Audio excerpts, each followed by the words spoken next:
tous d'avoir répondu massivement à ce point de presse, qui est très important dans la mesure où nous sommes en train d'aborder un tournant dans la défense du président, de l'ex-président Mohamed Abdelaziz, poursuivi, disons-le clairement, par l'État de Mauritanie, qui est partie civile dans la procédure.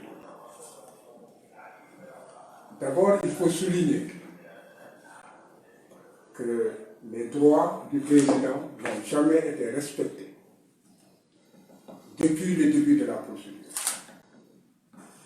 Et la violation la plus grave est celle des règles de compétence. On ne peut pas imaginer qu'un ex-président de la République soit poursuivi pour des faits supposés avoir été commis dans l'exercice de sa profession par une juridiction ordinaire.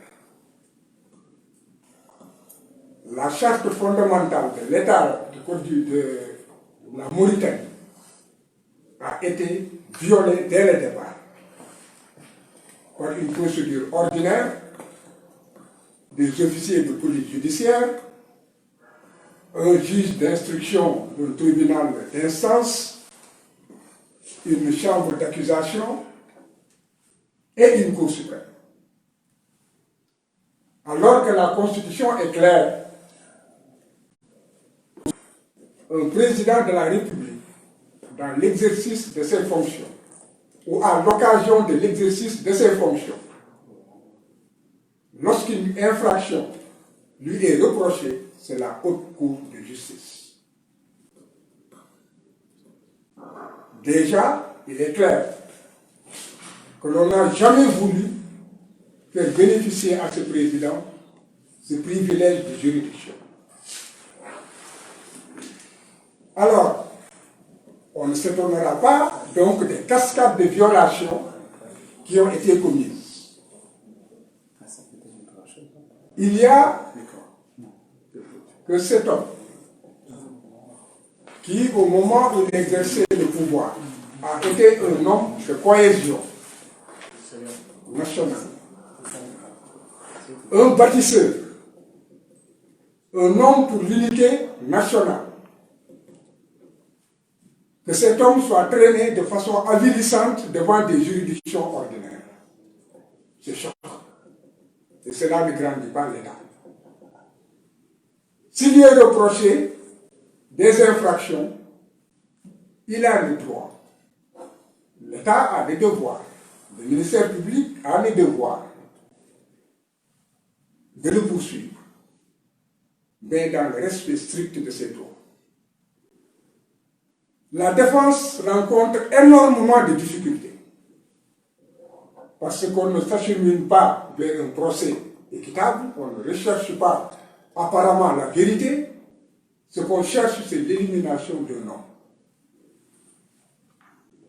Et il ne faut pas se méprendre. Une juridiction ordinaire irait probablement vers une condamnation. Et cette condamnation a un objectif clair. Il sera privé de l'ensemble de ses droits politiques. Et peut-être ira-t-on même jusqu'à la privation des droits de famille. Parce que lorsqu'on est dans une dérive, il n'y a pas de limite. Figurez-vous que je suis là seulement depuis 3 jours. J'ai rencontré le président 2 fois. Et à chaque fois, nous avons pu constater que c'est un homme dont la vie privée même est violée par les autorités. Sa vie de famille, il est poursuivi, il est contrôlé. Et hier, nous avons joué à un petit jeu à travers la capitale. Nous poursuivons. et dans des conditions où cela ne les dérangeait peut-être pas d'entrer en collision avec d'autres véhicules parce qu'il ne fallait pas qu'on les échappe. C'est de la persécution.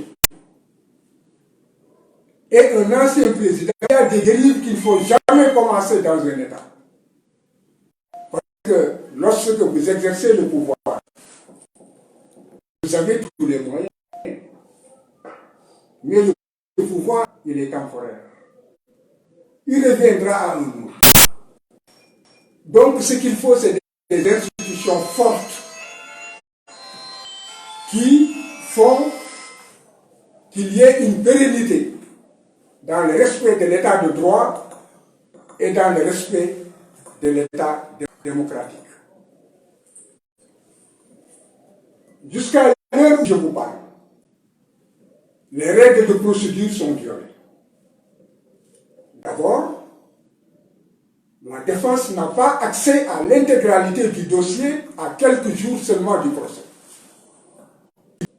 Nous sommes pratiquement à 11 jours. C'est le compte à rebours.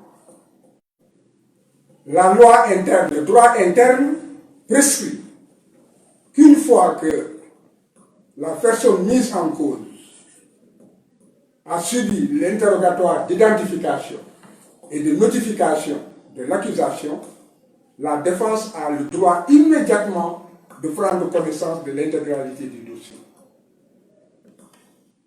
Évidemment, sans déplacement. Mais aussi d'avoir immédiatement copie de certaines pièces. Il s'agit des interrogatoires et des procédures. Cela s'arrête là. Mais la défense est au tout.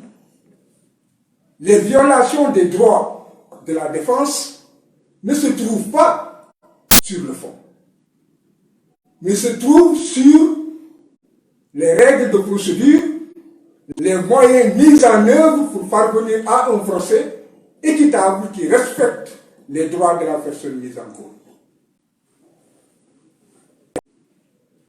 La loi prévoit, par ailleurs, que la défense pourrait quand même avoir droit à l'intégralité de la procédure, donc cette fois-ci de toutes les pièces de la procédure. À ce jour, nous n'avons pas accès à cela. C'est le président qui est absent, il y a un malaise. C'est le procureur qui n'est pas dans ses bureaux. C'est le greffier qui n'a pas reçu instruction. Alors, vous pensez qu'avec toutes ces entraves, que l'objectif est de juger équitablement le président. Non. C'est de l'illusion. Alors, il est important que l'opinion publique nationale et internationale sache qu'il y a un objectif visé. Il appartient maintenant à l'autorité judiciaire de s'imposer. Dans la constitution de la Mauritanie, il y a la séparation des pouvoirs. Le pouvoir judiciaire existe. Il doit s'affirmer. Et dans un pays où le droit n'est pas respecté, alors que ce sont les autorités judiciaires qui sont chargées de le faire respecter, il est clair que c'est un État qui ne pourra jamais, jamais se mettre sur les rampes d'un développement économique, social, environnemental. Et le pouvoir judiciaire a la possibilité d'instituer, de faire en sorte que l'on ait des institutions stables, que la démocratie soit respectée. Ils sont les garants des libertés. Ils sont les freins contre l'arbitraire. Alors, quel est notre espoir? Notre espoir, c'est que le pouvoir judiciaire refuse l'instrumentalisation. Que le pouvoir judiciaire mauritanien refuse d'être le bras armé du pouvoir exécutif. Le pouvoir exécutif c'est pour la plupart du temps des personnes qui sont élues, qui quitteront demain le pouvoir. Et c'est l'occasion de rappeler que pour que la Mauritanie soit définitivement intégrée dans le concert des nations démocratiques qui respectent les droits de l'homme et les libertés, rappelez-vous l'histoire récente.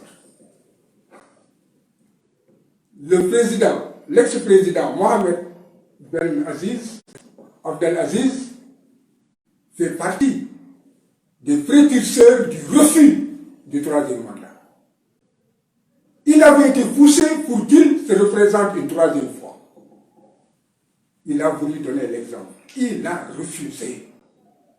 Et c'est cet homme qui cherche des institutions fortes, qui cherche un État respecté à travers le monde, qui intègre son État dans des pays émergents. C'est cet homme maintenant qu'on essaie d'humilier et de briser et de casser. Le pouvoir judiciaire aura une très grande responsabilité. Déjà, comme je l'ai dit, les règles de compétence ont été violées. La Cour criminelle est incompétente pour connaître de ce dossier. Quels que soient maintenant, par ailleurs, les motifs qu'on veut prendre ou qu'on pourrait brandir pour essayer de le juger. Référez-vous à la Constitution. Ce ne sont pas des éléments qui sont lancés par hasard. Chacun peut s'en référer à la Constitution. Et si je ne me trompe pas, mes confrères me rectifieront, il devait s'agir de l'article 93 de la Constitution. Et pour la privation des droits dont je parle, référez-vous aussi au code électoral. Ce sont les incapacités. Et dans les poursuites, il y a une infraction où la peine, c'est la privation des droits civiques. Donc les infractions n'ont pas été choisies par hasard. C'est des infractions visées, des infractions qui permettent d'atteindre un but. La première revendication que nous faisons et qui est légitime et qui est légale, c'est qu'on nous remette l'intégralité du dossier. Et la défense a le droit d'avoir le temps et les moyens d'organiser la défense de l'accusé. 11 jours, semble-t-il, il y aurait plus de 9 000, de 8 000 à 10 000 pièces. Et nous sommes à 11 jours. C'est le prix. Lundi, nous serons à 7 jours. Et on demande à la défense de venir et de contribuer à l'œuvre de justice. Les avocats ne sont pas des ennemis. Les avocats, ce sont des défenseurs. Et tout le monde a besoin d'un avocat. Et nous sommes des acteurs de justice et nous contribuons à la recherche de la vérité. Et dans cette quête, dans cette traque de la vérité, nous avons le devoir, nous avons le droit d'avoir un équilibre avec l'accusation. L'équilibre des droits de la défense et de l'accusation doit être respecté et garanti par les juridictions. Ensuite, que l'on arrête les persécutions. Le président est en liberté, l'ex-président est en liberté provisoire, mais en réalité, ce n'est pas seulement une liberté surveillée. Ce qu'il vit, c'est pire que la prison. Ne pas avoir sa liberté d'aller et de venir, être poursuivi, être pourchassé, être persécuté. Et lorsque vous bougez, c'est comme des rallyes, on vous suit à travers les dédales de la ville. Ce n'est pas ce qu'on attend d'un État démocratique et un État de droit. Voilà ce que j'avais pour l'instant à dire par rapport à tout cela. Et j'espère que les autorités feront en sorte qu'il y ait une véritable séparation du pouvoir. Mais la séparation du pouvoir, ce n'est pas seulement textuel. c'est une conquête. La justice mauritanienne doit aller à la conquête de sa véritable indépendance et à l'exercice réel de son pouvoir. Et c'est ce que nous attendons effectivement de la justice mauritanienne dans le cadre de ce procès.